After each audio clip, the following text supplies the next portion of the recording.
So I bought this new game at Target today. Basically you have 9 dice and they all have like different pictures on them, and then you roll them and then you have to tell a story about them. So I thought the first time I played it by myself I would film myself so we could see what kind of story. You gotta shake them, and there's too many to shake properly, so I'm gonna go get a glass. I'll be back. We're gonna shake them and put them right here. What we got? An arrow, some kind of beetle, a lock, a smiley face. What is that, an envelope? I guess an envelope. Oh, we got a key and a lock thingy. Another arrow, and a book. Okay. That is what we have to work with. Let's see. We gotta make a story about it. Person. A person was reading a book. It was a fantastic book. It took them to a magical land called Envelopeville. I think that's an envelope. Or Letterville. It took them to a magical place called Envelopeville. Here in Envelopeville, the Beatles reigned supreme. They ruled over the entire land with an iron pincher. This story's getting nuts. When our hero, who we named Winky Eyebrow Face, got transported to this magical envelope land, he set out on a journey to help the other creatures who were being pinched to death by the beetle rulers.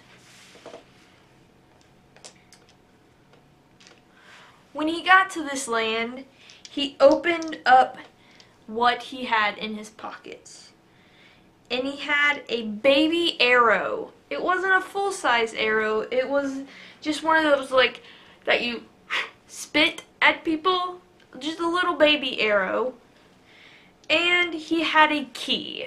The key, he thought, went to his garage, but he was not sure because he just found it laying around his room one day when his mom told him to pick it up. Pick up his room, not the key.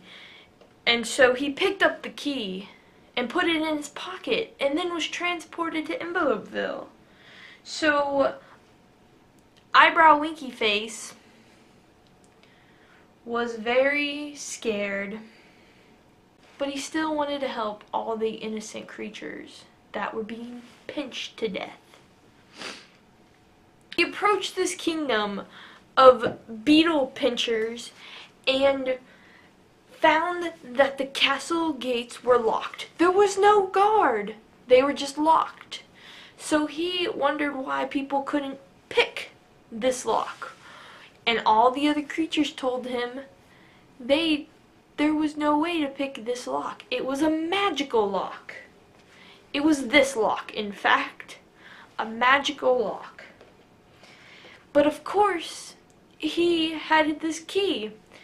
And he thought it was a long shot, but he might as well try it because there was nothing else to do. So he tried it, and he was able to get into this kingdom, unbeknownst to anyone inside.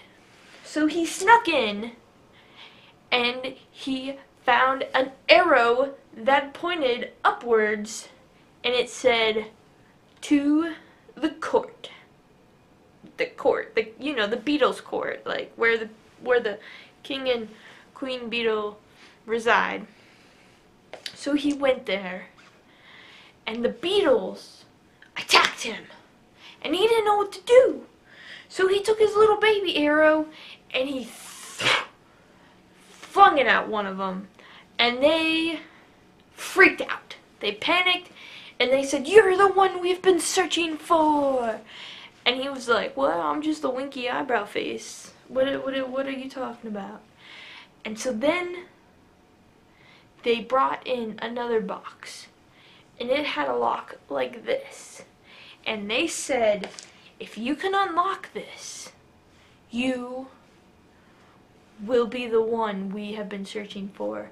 And we will release all these other creatures because we were only pinching them because we thought they had information about you. And we must know what's in this box.